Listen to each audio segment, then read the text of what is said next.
Hello everyone, samahan niyo po ako magluluto tayo ng ginisang upo with sotanghon. Ang sahog po nito ay giniling at hipon.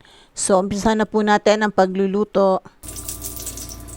Nagpainit na po ako ng kawali and then nilagyan na po natin ng mantika. Magigisa po tayo ng sibuyas at bawang. Unahin po natin ang sibuyas. Kapag po nag-translucent na yung sibuyas, ilagay naman po natin ang bawang. Gisa lang po natin ng maigi.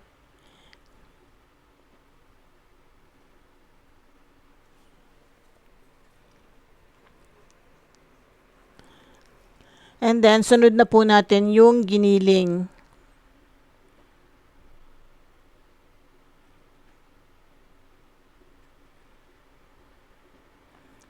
Maglagay po tayo ng ground black pepper.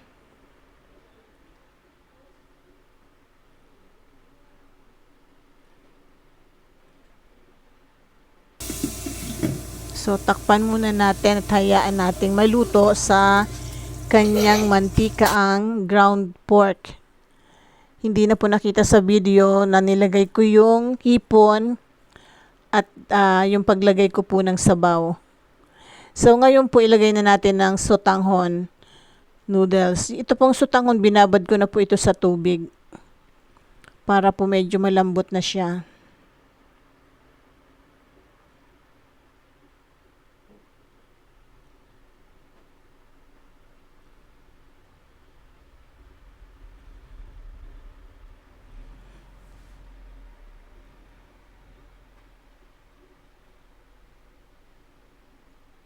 Magdadagdag po tayo ng konting sabaw or tubig. Kasi dumadami pa po yung sotanghon eh. Kapag natutuyuan po yung sabaw.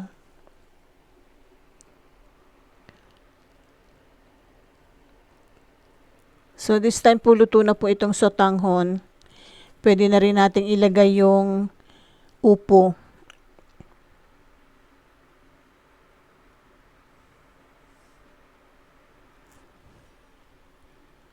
Ayan, ilagay na po natin ang upo.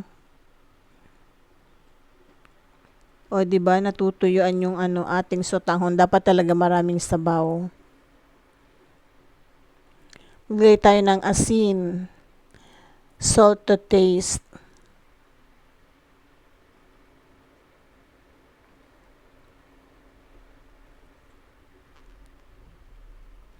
And then tatakpan po ulit natin ito para maluto naman yung gulay.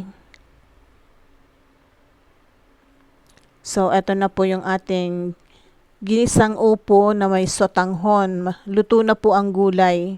And ready to serve na po ito mga ka-grandma. Thank you for watching. See you again on my next video. Bye. God bless everyone.